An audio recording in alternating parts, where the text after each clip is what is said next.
The lion was 6 feet behind the boy when Kwame Ndlovu raised his gun. The boy couldn't see him, couldn't see the 450-pound predator about to pounce on him, couldn't see anything at all because the 8-year-old American kid was completely blind. Kwame had 3 seconds to decide. Shoot the lion and risk hitting the child, or wait and watch the boy get torn apart. He chose option 3. He ran straight into the kill zone. If you think you know how this ends, you're wrong. Stay until the end, because what happens in the next 8 minutes will shatter everything you thought you knew about predators, instinct, and the invisible line between human and animal. Like and subscribe if you're ready for a story that will leave you speechless. Kwame Ndlovu had worked security at Brookfield Zoo in Chicago for 11 years. He was 42 years old, originally from Durban, South Africa. Dark skin, close-cropped hair going gray at the temples, and hands steady enough to qualify expert marksman every 6 months when the zoo required recertification. He'd left South Africa in 2014 with his wife and daughter, chasing better opportunities, safer streets, a future that didn't involve checking under his car for bombs every morning. Chicago had its own problems, but those problems didn't usually involve 450-pound apex predators walking free among civilians. Until today, the hydraulic gate failure happened at 2:17 p.m. on a Saturday afternoon. Tao, the 12-year-old male African lion, 450 pounds of muscle, teeth, and pure killing instinct. The gate malfunctioned, metal fatigue in a 30-year-old pressure valve. The backup emergency lock didn't engage, and Tao walked out of his enclosure like he owned the world. The evacuation was chaos. 3,000 people stampeding towards 6 exits, parents screaming, security trying to maintain order while their own hearts slammed into panic mode. Kwame had been stationed at the north exit, directing traffic, watching terrified faces stream past. 11 minutes to clear the zoo, or so they thought. Kwame was doing a final camera sweep when he saw him. A small figure standing alone in the center of the empty plaza. Maybe 8 years old. Pale skin. White blonde hair catching the afternoon sun. Dark sunglasses. Not moving. Not running. Just standing there with his arms slightly extended. Fingers spread. Like he was trying to touch something invisible in the air. Command. This is Ndlovu. Kwame's South African accent thickened when he was stressed. I've got visual on one civilian, juvenile, still in Savannah Plaza. Margaret Torres's voice crackled back. She was head of security operations, 20 years on the job, and she sounded like she was barely holding it together. That's impossible. Final count came back clear. I'm looking at him right now. Kwame zoomed the camera. That's when he saw the white cane on the ground, snapped in half. Trampled by the stampede. His stomach dropped. Margaret, the kid is blind. Silence. Then, Jesus Christ. Where's Tao? Kwame switched camera angles. Scanned the plaza. For a moment, nothing. Then movement behind the decorative rocks. A massive tawny shape, low to the ground. Moving with that testing, deliberate gait that every prey animal in Africa recognized as death approaching. Tao wasn't just in the plaza. He was stalking. Margaret, we've got a problem. Kwame's voice was quiet, controlled. Tao has locked onto the kid. Trank team is mobilizing. ETA 4 minutes. Kwame watched the screen. Watched Tao take another step. Then another. 25 feet from the boy now. The child still hadn't moved. Had no idea death was creeping up behind him. We don't have 4 minutes, Kwame said. Ndlovu, do not engage. Kwame clicked off the radio, pulled his Glock from its holster, and sprinted toward the plaza entrance. The plaza was silent. No screaming. No alarms, those had been shut off once evacuation completed. Just distant helicopters overhead and Kwame's boots hitting concrete as he covered 40 yards of open space. Tao heard him immediately. The lion's head snapped up, ears forward, amber eyes locking onto Kwame with that unblinking predator focus. Neither moved. Kwame was 20 feet into the plaza. The boy was 20 feet ahead. Tao was 20 feet beyond the boy. Perfect triangle. Perfect death trap. Then the boy shouted, "Hello? Is someone there?" Kwame's heart lurched. "No, don't make noise. Don't." Tao's attention shifted back to the boy instantly. The lion's shoulders dropped into a crouch. His tail lashed once, twice. Body language Kwame knew by heart. Body language that meant attack imminent. "Kid, don't move," Kwame shouted. The boy's head whipped toward Kwame's voice. "Who are you? Where's my grandpa?" "My name is Kwame. I'm security. There's a lion in the plaza and you need to freeze right now." Kwame saw the boy's face go white, saw his small body lock up like someone had pressed pause. "Do you understand me?" Kwame yelled, still moving forward, weapon raised. "There's a lion. Right behind you. Don't turn around. Don't move." "Where?" the boy whispered, his voice shaking. "Where is it?" "20 feet behind you." "Don't." Tao charged. No warning. Just explosive acceleration 0 to 40 miles per hour in 3 strides. For 150 pounds of predator closing distance so fast reality seemed to skip frames. Kwame's finger found the trigger. He had a shot. Barely. The angle was terrible, but the boy dropped. Straight down. Flat to the concrete. Arms over his head. Tao's momentum carried him over the boy's body. Missing by inches, massive paws slamming concrete on either side of that small figure. Lions don't miss twice. Kwame knew what came next. The turn. The pounce. The killing bite. He was 10 feet away. Close enough to see the boy trembling. Close enough to see Tao spin with terrifying grace. Close enough to shoot without hitting the kid. Kwame's finger tightened, then stopped, because Tao wasn't pouncing. The lion stood over the boy, massive head lowered, looking down at the small trembling figure, but not attacking, just looking, confused. "Kid," Kwame said quietly, "can you hear me?" A tiny nod. "What's your name?" "Charlie." The voice was muffled, terrified. "Charlie Barnes. From Boston." "Charlie, I need you to stay exactly like that. Don't move. Don't speak. Just breathe. Can you do that?" Another tiny nod. Kwame kept his weapon trained on Tao but didn't move closer. This was wrong. Everything about this was wrong. Prey doesn't lie down. Prey runs. And predators don't hesitate when prey is underneath them. Then Tao did something that made Kwame's blood freeze. The lion lowered his head further, brought his massive muzzle down until it was inches from Charlie's neck, and sniffed. Long, deep, deliberate. Charlie was shaking so hard Kwame could see it from 10 feet away. The boy's fingers dug into concrete. His breath came in short, panicked gasps. "You're doing great, Charlie," Kwame whispered. "Just a little longer." Tao sniffed again. Once, twice, 3 times. Then something impossible happened. Tao's ears came forward. His tail stopped lashing. His massive body relaxed. The tension drained from his shoulders. The aggressive posture melted away. The lion sat down, right there, beside Charlie, like he'd decided something. Kwame's mind raced. This wasn't hunting behavior. This wasn't aggression.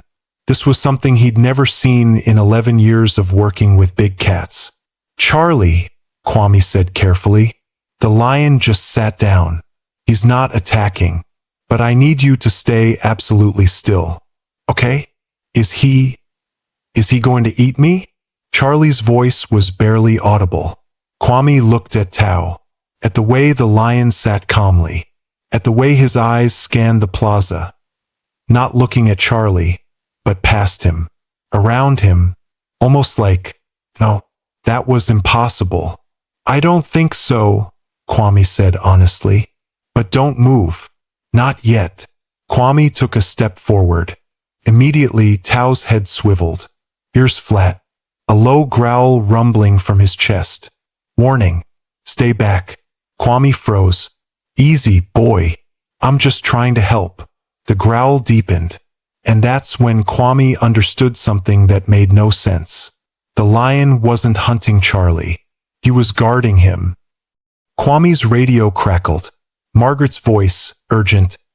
Ndlovu, Trank team is in position. They have clear shot on Tao. Do they have green light? Kwame looked at the scene in front of him. If they shot Tao now, the tranquilizer would take time to work. In that time, the lion could kill Charlie a dozen ways. And when the drug kicked in, 450 pounds of unconscious predator would collapse directly onto the boy. Charlie would be crushed. But if they didn't shoot and something spooked Tao, if his mood shifted, Charlie would be dead before anyone could react. Ndlovu, Margaret's voice was sharp. I need an answer now. Do they shoot? Kwame's thumb hovered over the radio. In that moment, Tao turned his massive head and looked directly at Kwame. Not with aggression, with something that looked disturbingly like intelligence. Like the lion was trying to communicate. Ndlovu, yes or no? Kwame made a decision that would either save a child's life or end his career. Negative, he said. Hold fire. I'm going in. What? That's suicide. Kwame clicked off the radio, holstered his weapon, and started walking toward the lion. Every instinct screamed at him to stop. Lions kill people. 4-inch canines that puncture skulls. Jaws that generate 650 pounds of bite force. Claws that disembowel with a single swipe. Walking toward Tao unarmed was insanity. But something about the way the lion sat beside Charlie, calm, watchful, almost protective, made Kwame think maybe there was a window here, a chance. Hey Tao, Kwame said softly. Remember me? I'm the guy who brings your food every Tuesday.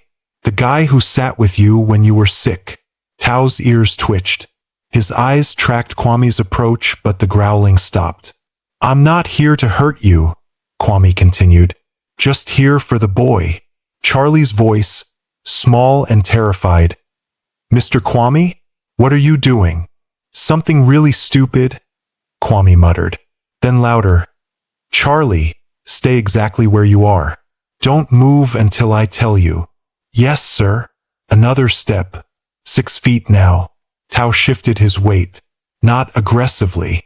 Just adjusting. That's right, Kwame said softly. Just deciding. You're not a bad boy. You're just confused. 5 feet. Kwame could smell the lion now. That distinct big cat musk mixed with raw meat. Could see individual whiskers. The graying around Tao's eyes. The old scar on his shoulder. For feet. I'm going to kneel down now, Kwame said. Nice and slow. He lowered to one knee. I level with Charlie now. Charlie? Can you hear me? Yes, sir. I need you to slowly, very slowly, turn your head toward my voice. Pause. Yes, sir. Start now. Charlie's head turned. Millimeter by millimeter. His face was streaked with tears and dirt. Tao watched but didn't react. Good. Now reach your right hand toward me. Slow. Like moving through honey. Charlie's arm extended. Fingers trembling. Reaching blindly.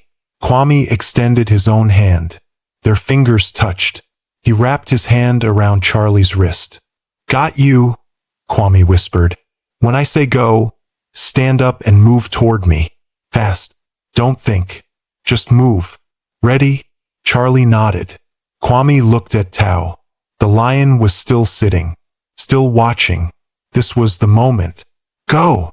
Kwame yanked Charlie toward him. The boy scrambled up, stumbled, and Kwame caught him, pulling him close. Tao exploded upward, but not toward them. The lion lunged sideways, away from the sudden movement. Defensive, not aggressive. Kwame didn't wait. He scooped Charlie up and ran. 20 feet. 30, 40. Behind him, Tao roared, a sound so primal it shook the air. But the lion didn't chase. Kwame burst through the plaza entrance. Security personnel waited with weapons drawn. "Get medical," Kwame shouted, setting Charlie down. "And tell Trank team they have a clean shot." Charlie was shaking violently, arms wrapped around Kwame's neck. "Don't let go. Please." "I've got you," Kwame said. "You're safe." The tranquilizer dart hit Tao 30 seconds later. The lion was still in the plaza, pacing near where Charlie had been lying. Not trying to escape, not attacking, just pacing, like he was looking for something. When Tao finally went down, he collapsed in the exact spot where he'd sat beside Charlie, like he was trying to protect that space. Medical checked Charlie. No injuries, not a scratch, just shock and trauma and a story no one would believe. Margaret pulled Kwame aside. Her face was fury and relief mixed together. "That was the stupidest thing I've ever seen. I know. You could have been killed. I know. You're probably getting fired. I know." She looked at him for a long moment. "But you saved that kid. So before they fire you." "That was also the bravest thing I've ever seen." Kwame nodded, too exhausted to respond. He looked back at the plaza, at Tao's unconscious form being loaded onto a transport cart. And he wondered, why had the lion stopped? What had made a predator choose not to kill? Kwame would spend the next 3 days trying to answer that question. And what he discovered would be impossible to explain. 3 hours later, Charlie was in the hospital being evaluated. His grandfather, Robert Barnes, retired teacher from Boston, sat beside the bed, alternating between gratitude and rage. "How does a lion escape in the middle of the day?" Robert demanded when Kwame arrived. "Mechanical failure," Kwame said. "The hydraulic system malfunctioned. It's being investigated." "My grandson could have died." "I know, sir. I'm very sorry." "Sorry doesn't." "Grandpa, stop." Charlie's voice, small but firm, cut through the tension. The boy sat up in the hospital bed, still wearing his dark sunglasses, his hands folded in his lap. When he turned his face toward Kwame, there was something in his expression that wasn't fear. It was curiosity. "Mr. Kwame?" "Yes, Charlie?" "Why didn't the lion kill me?" The question hung in the air. Everyone looked at Kwame. "I don't know," he admitted. "That's what I'm trying to figure out." Charlie tilted his head. "He smelled me. I felt his nose on my neck. He was sniffing me like he was trying to recognize something. Like I smelled familiar." Kwame sat in the chair beside the bed. "Charlie, can you tell me exactly what happened?" Charlie described the evacuation. The crowd separating him from his grandfather. Falling. His cane getting trampled. The terror of standing alone with no way to orient himself. "I heard footsteps," Charlie said. "Heavy, soft, and breathing. Deep breathing. Animal breathing." "What did you do?" "I froze. My mom taught me that predators hunt movement. So I froze." Kwame felt something twist in his chest. "Your mom was right. But then you yelled to drop. And I heard the lion running. So I dropped. And I remembered something else Mom taught me." "What's that?" "She said animals can sense things about people. Fear, yes, but other things too. She said some people have a presence that animals recognize. She said I had it." Kwame leaned forward. "What do you mean?" "Animals always acted weird around me," Charlie said quietly. "Dogs would come up to me in parks. Cats would jump in my lap. Birds would land on my shoulder. Mom said I had a gift. She said animals could tell I wasn't a threat. That I was safe." Robert spoke up from beside the bed. "My daughter, Charlie's mother, was a wildlife biologist. Worked with the National Park Service. She died 2 years ago. Cancer. But before she died, she told me Charlie was special. that animals responded to him in ways she'd never seen before. What kind of ways? Kwame asked. She took him to a wolf sanctuary once, Robert said. Charlie was 6. The wolves were rescue animals, terrified of humans. Wouldn't let anyone near them. But when Charlie walked into their enclosure, he paused. They came to him, all of them, just walked up and sat around him like he was part of the pack. That's impossible, Kwame said. That's what the sanctuary director said. But it happened. Emma, my daughter, documented it. She was going to write a paper about it, study it. But then she got sick, and Robert's voice trailed off. Charlie spoke again. When the lion was sniffing me today, I wasn't just scared. I was, I don't know, calm, like part of me knew he wouldn't hurt me, like I could feel what he was feeling. And he was confused, scared, lost. Charlie, Kwame said carefully, the lion is a predator. He kills to eat. That's his nature. You can't feel what a lion feels. But I did, Charlie insisted. I felt it. And I think he felt something from me too. Something that made him stop. Made him sit down instead of attack. Kwame didn't know what to say, because everything Charlie described matched what Kwame had witnessed. The way Tao had hesitated. The way he'd sat beside the boy like he was guarding him. The way he'd growled when Kwame got too close. Like Charlie was pack. Mr. Kwame? Charlie asked.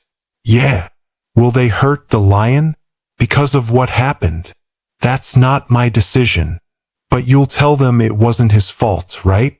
That he was just confused. Kwame looked at this blind 8-year-old who'd nearly been killed and was now worried about the predator. I'll tell them, Kwame promised. 12 hours later, midnight, Kwame couldn't sleep.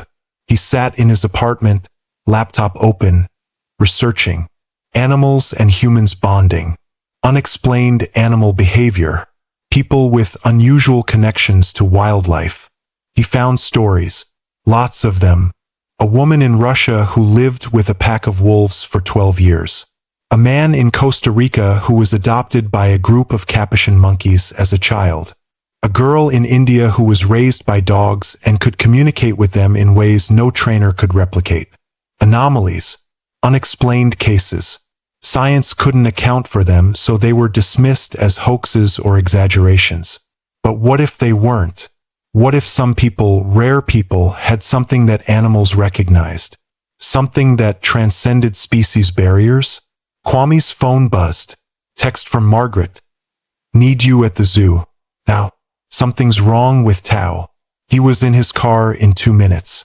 When Kwame arrived at the zoo's veterinary facility, he found Margaret and Dr. James Reyes, head veterinarian, standing outside Tao's recovery enclosure looking disturbed. What's wrong? Kwame asked. See for yourself, Dr. Reyes said, gesturing to the observation window. Kwame looked through the one-way glass. Tao was awake, pacing, but not normally. The lion would pace to one side of the enclosure, stop, turn his head toward the exit like he was listening for something, then pace back, over and over. He's been doing this for 2 hours, Dr. Reyes said.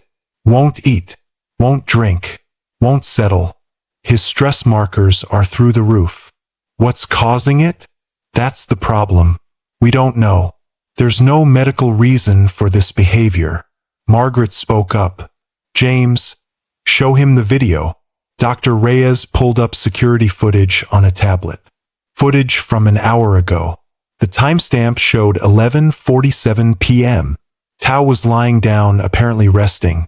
Then suddenly his head lifted. His ears went forward. And he stood up and walked to the enclosure door.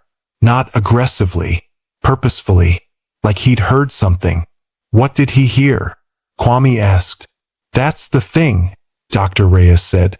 There was no sound. I checked the audio. Nothing. But Tao reacted like someone called his name. Kwame watched the footage again. The way Tao stood at the door. The way he looked through it. Waiting for something. Or someone. Play it again, Kwame said. And tell me the exact timestamp. Dr. Reyes replayed it. 11:47 p.m. Kwame pulled out his phone, checked his messages. There was a text from Robert Barnes.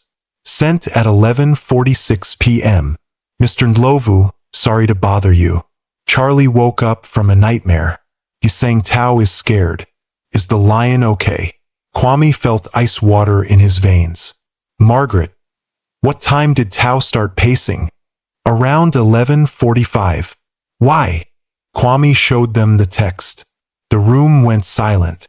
That's a coincidence, Dr. Reyes said, but his voice lacked conviction. What if it's not? Kwame said quietly. What if Charlie can actually sense the lion? That's impossible, Margaret said. So is a lion sitting beside a child instead of killing him? Kwame shot back. But we all saw it happen. They stared at each other. Then Kwame made a decision. I'm bringing Charlie here. Absolutely not, Margaret said immediately. We're not bringing a child near a lion that's showing stress behaviors. That lion is stressed because of the child, Kwame interrupted. Or more accurately, because the child isn't here. They connected somehow in that plaza. And now they're both suffering from separation. You can't possibly know that. Then let me test it. Kwame pulled out his phone. If I'm wrong, nothing happens. If I'm right. If you're right, we're rewriting everything we know about animal behavior, Dr. Reyes finished. 6 a.m. the next morning. Robert Barnes drove Charlie to the zoo. The grandfather was skeptical, concerned, and terrified all at once. But Charlie had insisted. I need to see him, Grandpa, the boy had said. He's calling for me. You can't see him, Charlie. You can't see anything. You know what I mean. Now Charlie stood in the observation corridor outside Tao's enclosure, wearing his dark sunglasses, his small hand gripping Kwame's arm. Is he close? Charlie asked. He's on the other side of that glass, Kwame said. About 20 feet away. Tao was lying in the corner of his enclosure, looking miserable. Can you record this? Kwame said to Dr. Reyes. Already am. Kwame looked down at Charlie. Okay, buddy. Whatever you think you can do, do it. Charlie nodded. He let go of Kwame's arm, took a step toward the glass. Tao, he said quietly. In the enclosure, the lion's ears twitched. It's me, Charlie, from the plaza. Tao's head lifted. I'm okay. I'm not hurt. You didn't hurt me. Tao stood up, walked to the glass, pressed his massive head against it, exactly where Charlie was standing on the other side. Charlie reached out, placed his hand on the glass, and Tao did something that made everyone in that corridor stop breathing. The lion chuffed, soft, gentle, the same sound mother lions make to their cubs. A greeting, a recognition. I know, Charlie whispered. I felt it too. We're connected now. Tao's tail swished once. His eyes closed. His body relaxed. The stress markers on the monitor Dr. Reyes was watching dropped immediately. My God, Margaret breathed. He's calming down. Charlie stood there for 5 minutes, hand on the glass, Tao pressed against the other side. When Charlie finally stepped back, Tao watched him, but didn't pace, didn't vocalize, just watched, like he was making sure Charlie was okay. That's not possible, Dr. Reyes said. There's no scientific explanation for what we just saw. Maybe there doesn't need to be, Kwame said quietly. Over the next week, Charlie visited Tao every day. Each time, the same thing happened. Tao would calm. Charlie would stand at the glass. They would exist in each other's presence, connected by something no one could explain or measure. The zoo board called emergency meetings. Animal rights groups weighed in. Scientists demanded to study both Charlie and Tao. The media turned it into a circus. But through it all, one question remained. What do we do with a lion and a boy who shouldn't be connected but are? The zoo director, Paul Hammond, called Kwame into his office 2 weeks after the incident. "We need to make a decision about Tao," Hammond said. He was in his 60s, gray-haired, exhausted by the media storm. "The board is divided. Some want him euthanized." "On what grounds?" Kwame demanded. "He's a safety risk. He escaped. Could escape again. The escape was mechanical failure, not his fault. The public doesn't care whose fault it was. They care that a lion was loose in a populated area." Hammond rubbed his face. "Others want to transfer him to a different facility, somewhere remote, high security." "That would kill him," Kwame said flatly. "What?" "Separating him from Charlie. Long-term separation. It would kill him, or at least damage him psychologically." "Kwame, you can't possibly know. I've watched them for 2 weeks. Every day Charlie visits, Tao is calm, healthy, eating normally. Every day Charlie doesn't visit, Tao paces, refuses food, shows stress behaviors. The connection is real, and breaking it would be cruel." Hammond was quiet for a moment. "What are you suggesting?" "Let them continue the visits. Controlled. Supervised. Study it if you want. But don't separate them." "For how long?" "Indefinitely. Charlie lives in Boston. He's going home eventually." Kwame didn't have an answer for that. 3 weeks after the incident, Charlie and Robert were scheduled to return to Boston the next day. Charlie stood at the glass for the last time, his hand pressed against it, Tao on the other side. "I have to go home," Charlie said softly. "But I'll come back. I promise." Tao made that chuffing sound again, softer this time, like he understood. "You're going to be okay," Charlie continued. "You're not alone. Mr. Kwame will take care of you." In the observation corridor, Kwame felt his throat tighten. When Charlie finally stepped back, Tao didn't move from the glass, just watched as the boy walked away. That night, Kwame couldn't sleep again. He kept thinking about Tao, about the look in the lion's eyes as Charlie left, about what would happen when the distance between them became permanent. His phone rang at 2 a.m. "Dr. Reyes, you need to get to the zoo. Now." "What happened?" "Tao. He's..." "Kwame, just get here." Kwame broke speed limits getting there. When he arrived at the veterinary facility, he found Dr. Reyes looking shaken. "What's wrong?" "Tao stopped eating 12 hours ago. Won't move. Won't respond to stimuli. His vitals are dropping." "What does that mean?" "It means he's giving up." Dr. Reyes looked at Kwame. "Animals can die from stress, from loss. It's rare, but documented. They lose the will to live and their bodies just shut down." "He's dying because Charlie left?" "I don't know what else it could be." Kwame looked through the observation window.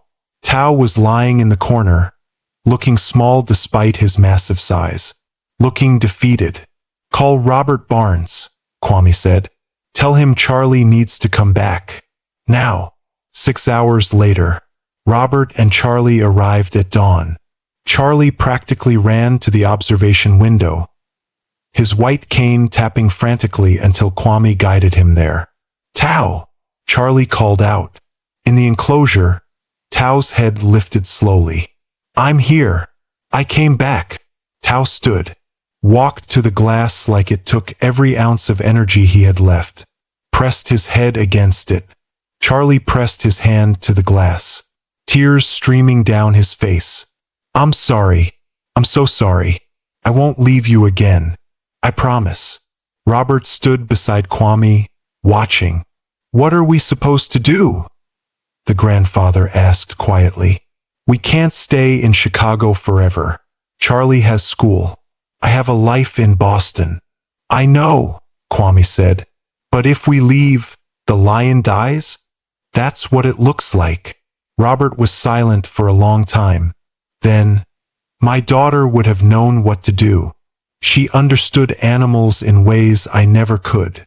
Charlie inherited that from her," Kwame said. More than that, Robert looked at his grandson.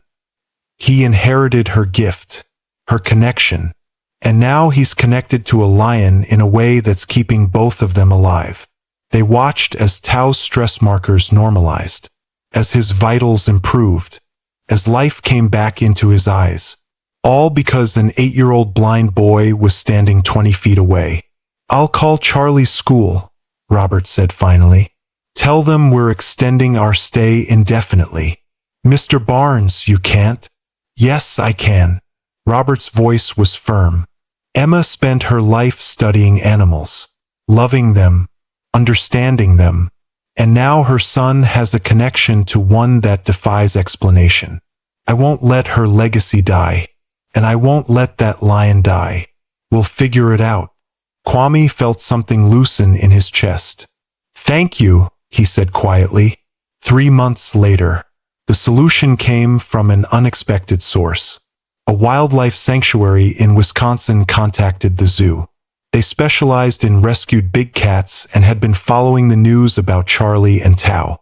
They had a proposition: build a specialized enclosure, larger than anything at Brookfield Zoo, more enriched, and most importantly, located near a small town with excellent schools where Robert and Charlie could relocate if they chose. "We'd be creating something unprecedented," the sanctuary director, Dr. Lisa Moreno, explained during a video call with the zoo board. "A habitat designed specifically to accommodate both Tao's needs as a lion and Charlie's visits as his bonded companion." "Bonded companion?" one board member scoffed. "That's not a real term." "It is now," Dr. Moreno said, "because this is a real phenomenon, one we should study, protect, and respect." The vote was close, but ultimately the board approved the transfer. 6 months after the incident, the new enclosure was spectacular. 40 acres of natural habitat, woods, streams, rock formations, everything a lion could want. And at the edge, a specialized observation building where Charlie could visit daily. Robert had sold his house in Boston, used the money to buy a small home 3 miles from the sanctuary.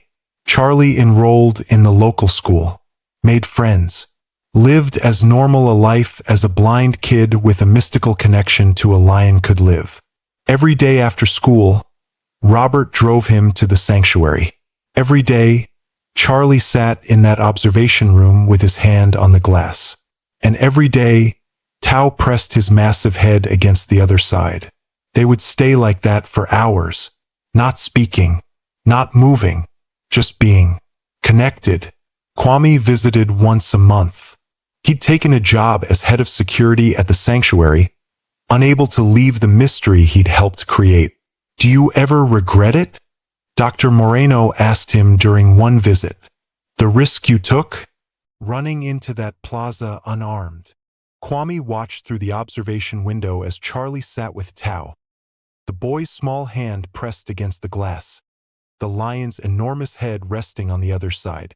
"Every day," Kwame admitted. "And never. That doesn't make sense. Neither does any of this." He gestured at the scene before them. "But here we are." Dr. Moreno was quiet for a moment. "You know, the scientific community is still trying to explain it.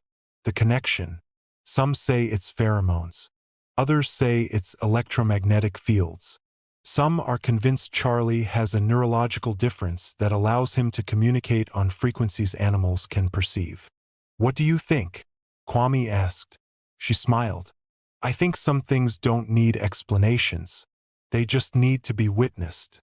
1 year after the incident, the documentary crew arrived on a Tuesday.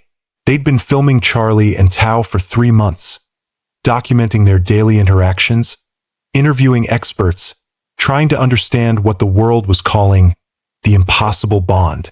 The producer, a woman named Sarah Okonkwo, pulled Kwame aside during filming. "Can I ask you something off the record?" she said. "Sure. Do you think Charlie knows about how special he is?" Kwame thought about that. "I think Charlie knows he's different. His mother told him he had a gift, but I don't think he understands how rare it is. How impossible. What happens when Tao dies? Sarah asked quietly. Lions in captivity live maybe 15 to 20 years. Tao is already 14. What happens to Charlie when that bond is broken permanently? It was the question everyone was afraid to ask. I don't know, Kwame said honestly, but I think it will break something in him, something that might not heal. Sarah nodded slowly. My grandmother used to tell me a story, an old Nigerian legend about people born with animal souls. She said they could speak to creatures, understand them, bond with them in ways normal people couldn't. But she also said it came with a price. What price? They lived between two worlds, never fully human, never fully animal, always apart from both. Sarah looked at Charlie through the observation window. That boy is going to spend his life loving things that can't love him back the way he loves them. Tao loves him, Kwame said. Tao is a lion, Sarah countered gently. He has the capacity a lion has, which is not the same as human love. And Charlie is going to learn that lesson over and over, with every animal he connects to, with every loss. Kwame didn't have a response to that, because she was right. 18 months after the incident, Charlie was 9 years old when it happened. He was at the sanctuary after school, sitting in his usual spot at the observation window. Tao was on the other side, lying down, his head pressed against the glass. Everything was normal, until it wasn't. Tao suddenly stood up. His head turned toward the far end of his enclosure. His ears went flat. Mr. Kwame? Charlie's voice was tight with concern. Something's wrong. Kwame, who was reviewing security footage in the corner of the observation room, looked up. What do you mean? Tao. He's scared. Kwame looked at the monitor showing Tao's vitals. Heart rate elevated. Stress markers climbing. Dr. Moreno, Kwame said into his radio. We've got unusual behavior in Tao's enclosure. Lisa's voice crackled back. Define unusual. He's agitated, looking at something in Sector 3. I'm on my way. Dr. Moreno arrived 3 minutes later with her emergency medical kit. She pulled up the enclosure cameras on her tablet, scanning Sector 3. I don't see anything, she said. Tao sees something, Charlie said quietly. His hand was still on the glass, but his face had gone pale. And it's not good. That's when the motion sensors in Sector 3 triggered. Dr. Moreno pulled up that camera angle. For a moment, nothing. Then movement in the brush. Another lion. A female. Young. Maybe 3 years old. She was limping badly, one back leg dragging. Her ribs showed through mangy fur. She looked starved and desperate. How the hell did she get in here? Kwame demanded. I don't know, Dr. Moreno said, her fingers already flying over her tablet. The perimeter fence has sensors. If anything breached it, we should have. She stopped, pulled up the perimeter logs. Oh God, Section 7 fence went down 4 hours ago. Lightning strike from that storm this morning. We logged it for repair, but didn't think anything could get through before the crew arrived. We need to tranquilize her, Kwame said. Get her out before Tao. Too late, Dr. Moreno whispered. On the monitor, Tao had spotted the intruder. His entire body language changed. Ears flat, shoulders low. A deep rumbling growl that the observation room's audio system picked up clearly. Territorial aggression. The female lion saw him. Instead of backing down, submitting, she bared her teeth. Desperate. Cornered. She wasn't here to challenge Tao. She was here because she was starving and smelled food. But Tao didn't know that. All he knew was an intruder had entered his territory. Charlie, step back from the glass, Kwame said firmly. No. Charlie's voice was shaking. He's going to fight her. He's going to hurt her. That's his instinct. Male lions protect their territory. That's nature. But she's not a threat. Charlie's hands pressed harder against the glass. She's scared and hungry and hurt. She's not here to fight. On the monitor, Tao charged. The female tried to run, but her injured leg gave out. She stumbled, fell, scrambled back up just as Tao reached her. What happened next would be debated by animal behaviorists for years. Tao stopped, 5 feet from the downed female, close enough to attack, close enough to establish dominance with violence. But he stopped. His head turned, slowly, deliberately, toward the observation window, toward Charlie. "He's looking at me," Charlie whispered. "He's asking me what to do." "Charlie, that's not," Kwame started. But then Tao did something impossible. He sat down, between the injured female and the direction of the observation building, not attacking the intruder, guarding her. "Oh my God," Dr. Moreno breathed. "He's protecting her, because Charlie wants him to." "That's impossible," Kwame said. "Lions don't." "Look at the screen," Dr. Moreno interrupted. Tao had turned his attention back to the female, but his body language had completely changed. No aggression, no territorial display. He moved closer to her, slowly, carefully. The female flinched but didn't run, couldn't run.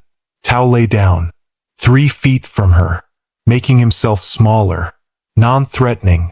And then he started grooming himself. It's a social behavior, a signal. "I'm not a threat. I'm pride." The female watched him warily for several minutes. Then, incredibly, she lay down too. Tao stood, walked to the nearby water source, drank, then walked back and lay down closer to her, showing her where the water was, showing her she was safe. "This is unprecedented," Dr. Moreno said, her voice filled with awe. "Male lions don't accept strange females into their territory like this. Ever. There should be violence, dominance displays. This is..." "Charlie," Kwame said quietly. The boy had tears streaming down his face. "He listened to me. He felt what I felt, that she needed help, not hurt. And he listened." That night, the female lion, whom the sanctuary staff named Hope, was tranquilized, treated for her injuries, and placed in a separate enclosure. She'd been part of a roadside zoo in Indiana that had been shut down for animal cruelty. In the chaos of the rescue and redistribution of animals, Hope had been left behind in a transport truck. She'd escaped, wandered for weeks, starving, until she'd found the sanctuary. She should have died, but Tao had let her live, because Charlie had asked him to.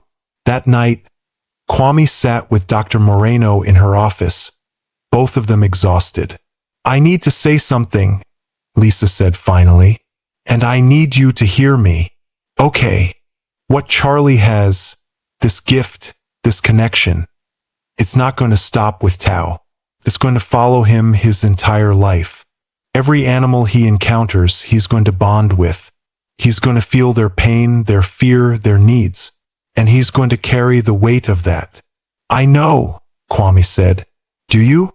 Do you understand that we've just documented a 9-year-old blind boy influencing the behavior of a 450-pound apex predator through nothing but proximity and will? Do you understand what that means? It means Charlie is special. It means Charlie is a miracle. And miracles are dangerous things, Kwame, because everyone wants to own them, study them, exploit them." Lisa's face was grave. "We need to protect that boy, not just from lions, from people." 2 years after the incident, Charlie was 10 years old when the offers started coming. Research institutions wanted to study him. Universities wanted to run tests. Documentary crews offered 6-figure deals for exclusive access. Robert turned them all down. "My grandson is not a lab rat," he told every caller. "And he's not a spectacle. But the pressure kept building. The sanctuary's funding began to depend on the story of Charlie and Tao. Donors wanted updates, wanted proof the miracle was continuing, wanted their money's worth. Charlie felt it, the weight of expectation. "Mr. Kwame?" he asked one afternoon during a visit. "Am I a freak?" The question hit Kwame like a punch. "What? No. Why would you think that?" "Because kids at school found out about Tao, about what I can do. They call me Lion Boy. They say I'm weird, that I'm not normal." Kwame knelt beside Charlie's chair. "Charlie, listen to me. You are not a freak. You're gifted. There's a difference. But why me? Why can I do this when no one else can? I don't know. Maybe it's genetic. Maybe your mom passed something to you. Maybe it's just who you are. But it's not a curse, Charlie. It's a gift." "It doesn't feel like a gift," Charlie said quietly. "It feels lonely, because no one understands. No one feels what I feel." Kwame didn't have an answer for that, because Charlie was right. He was alone in a way most people could never understand. 3 years after the incident, Tao was 15 years old for a captive lion. His muzzle had gone gray. His movements were slower. He slept more. Dr. Moreno warned Robert and Charlie that Tao's time was limited. Maybe a year, maybe less. Charlie took it hard. He started visiting twice a day, before school and after, spending every possible moment with Tao. "I'm not ready," he told his grandfather one night. "I'm not ready to lose him." "I know, buddy," Robert said, holding his grandson close. "But that's the price of love. Loss comes with it. Your mom knew that. She loved animals her whole life and lost so many of them. But she said it was worth it. Every time." "Was it?" Charlie asked. "Worth it?" Robert thought about his daughter, about Emma's passion for wildlife, about how that passion had been passed to her son in a way no one could have predicted. "Yes," he said finally, "it was worth it, because the alternative is never loving anything at all. And that's not living. That's just existing." 3.5 years after the incident. It happened on a Tuesday morning in spring. Charlie was at school when his grandfather got the call from Dr. Moreno. Tao's heart was failing. It was time. Robert picked Charlie up from school, told him gently, and drove him to the sanctuary. They let Charlie into the enclosure itself, something that had never been allowed before. The risk was always too great, but Tao was dying, and Charlie deserved to say goodbye properly. Kwame and Dr. Moreno stood watch as Charlie entered the enclosure with his white cane, tapping carefully across unfamiliar ground until he reached where Tao lay. The lion was on his side, breathing shallow, eyes half closed. Charlie knelt beside him, placed his hand on Tao's massive head. "Hey, buddy," Charlie said softly. "I'm here." Tao's eyes opened slightly. His tail moved once, weakly. "I know you're tired. I know it hurts. It's okay to rest now." Charlie lay down beside the lion, pressed his face against Tao's mane. "Thank you," Charlie whispered, "for not killing me that day, for choosing to protect me instead, for teaching me that being different isn't bad. That connection is worth the risk. Thank you for being my friend." Tao's breathing slowed, his eyes closed, and with Charlie's hand on his head, with the boy who changed his entire nature lying beside him, Tao took his last breath. Charlie felt it, the exact moment the connection broke, like a string pulled taut for 3.5 years suddenly snapping. He gasped, sobbed, buried his face deeper into Tao's mane. "I love you," he whispered to the lion who could no longer hear him. "I love you." 6 months later, Charlie was 12 years old, taller, his voice starting to change. He still visited the sanctuary, but now he spent time with Hope, the female lion Tao had protected. She was healthy now, strong, and she responded to Charlie the same way Tao had. Not as intensely, not with the same depth, but the connection was there. Smaller, quieter, but real. Does it hurt less? Kwame asked him one afternoon. Losing Tao. Charlie thought about that. No, it hurts the same. But I understand it better now.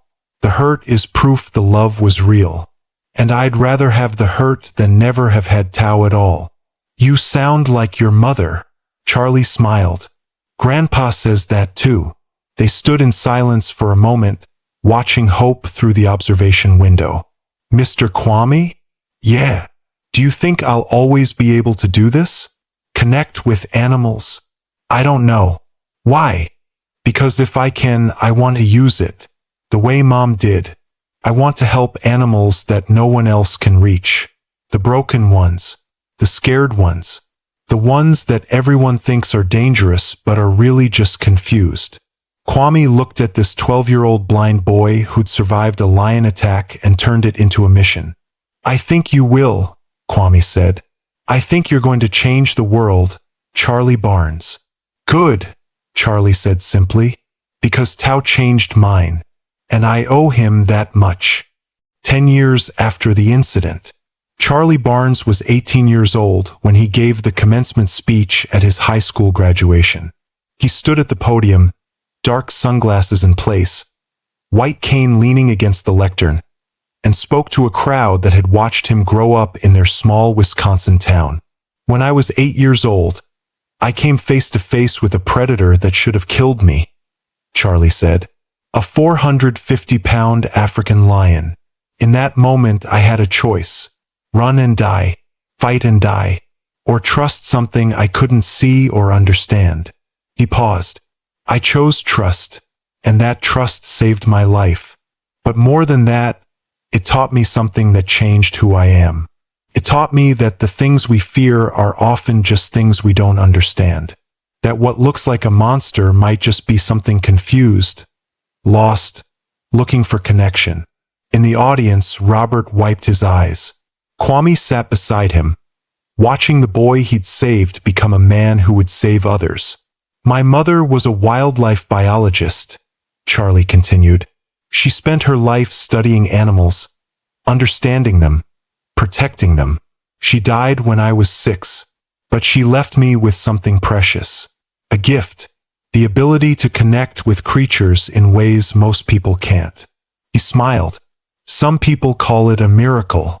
Some call it a mutation. Some call it complete nonsense. I don't care what you call it. I only care about what I do with it. I'm going to college in the fall, studying animal behavior and psychology. And I'm going to spend my life doing what my mother did, and what the lion named Tao taught me. Building bridges between humans and the natural world. Showing people that what we fear doesn't have to be our enemy. Because here's the truth I learned in a zoo plaza when I was 8 years old and terrified and alone. Connection is always worth the risk. Understanding is always worth the effort. And trust, even when it seems impossible, is always worth trying. The lion who should have killed me chose connection instead. And that choice changed everything. Not just for me, but for everyone who witnessed it. Everyone who saw that even predators, even wild, dangerous, unpredictable predators, can choose compassion over violence when someone is brave enough to offer trust first. Charlie gripped the podium. So that's my challenge to all of you graduating today. Don't run from the things that scare you. Don't fight them out of fear. Just try to understand them first. To see them as more than threats. To offer trust even when every instinct tells you to protect yourself. Because the world is full of lions. Some literal, most metaphorical. And we can spend our lives running from them, hiding from them, killing them out of fear. Or we can do what I did that day in the plaza. We can stand still, stay calm, and wait to see what happens when we choose connection over fear. He paused one more time. My mother once told me that the most dangerous animals aren't the ones with teeth and claws. They're the ones who've forgotten how to trust. Who've been hurt so badly they can't imagine connection anymore. Don't become that animal. Stay open.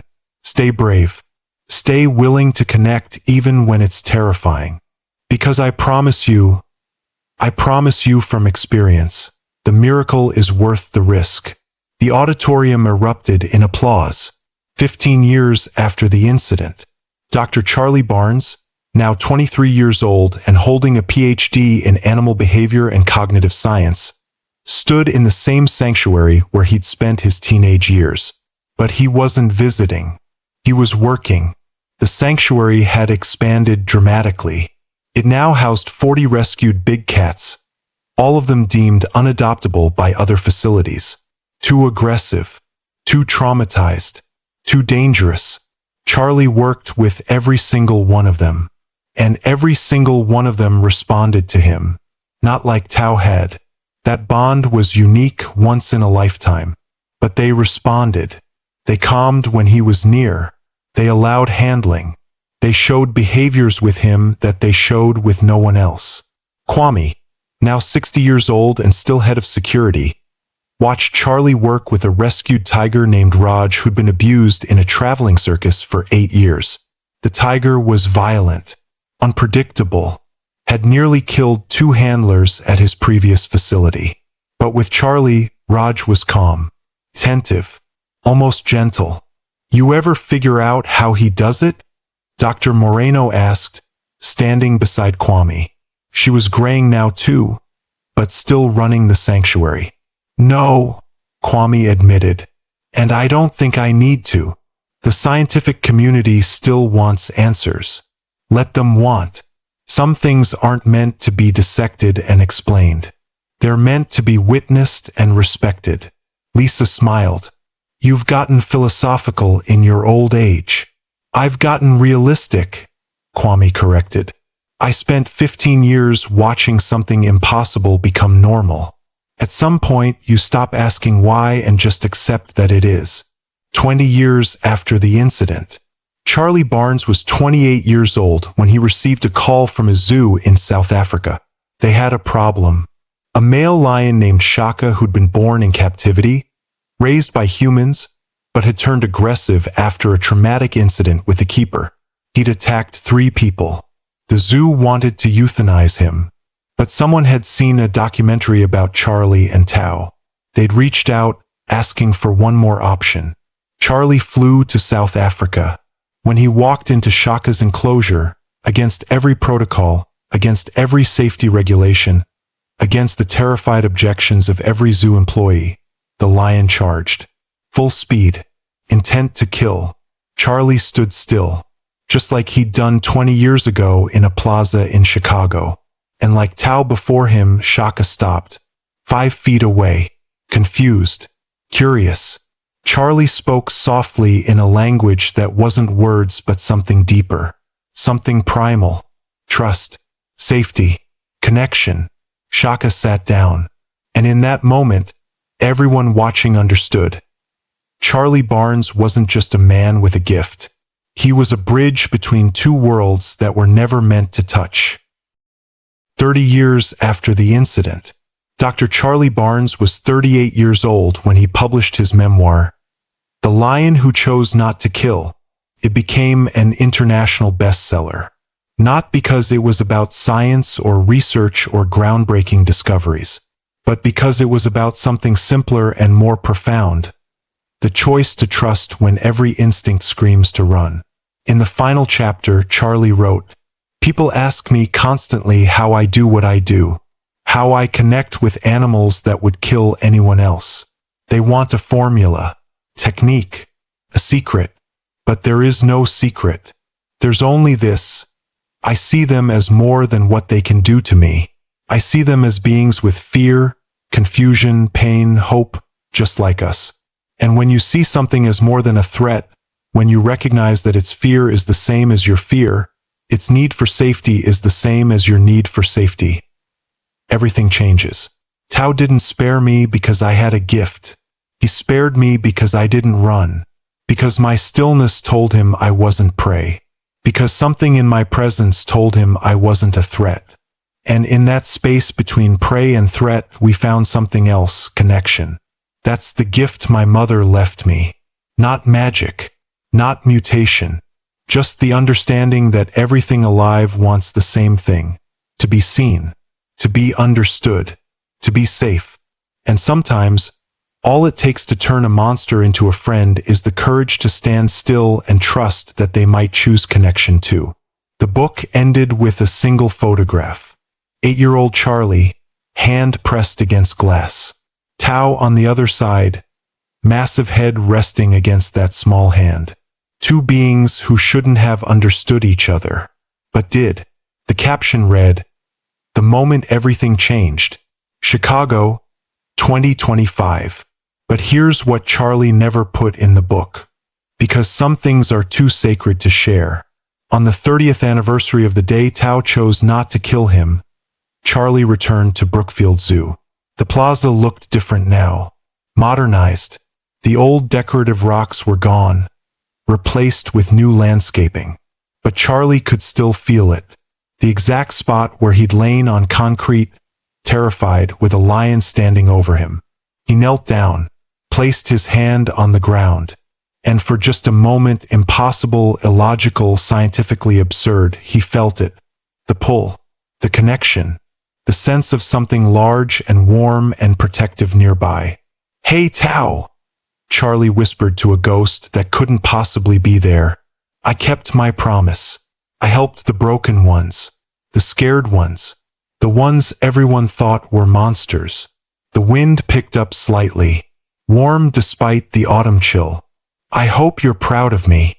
And somewhere, in whatever place exists beyond death and science and understanding, a lion who'd chosen connection over killing heard the voice of the boy who'd changed his life, and chuffed, soft, gentle, one last time. If the story grabbed you by the throat and didn't let go, smash that subscribe button right now. Drop a comment telling me which moment had you holding your breath. Was it the plaza scene? The moment Tao stopped? The goodbye? And if you believe that sometimes the bravest thing you can do is stand still when everything tells you to run, share this with someone who needs to hear it.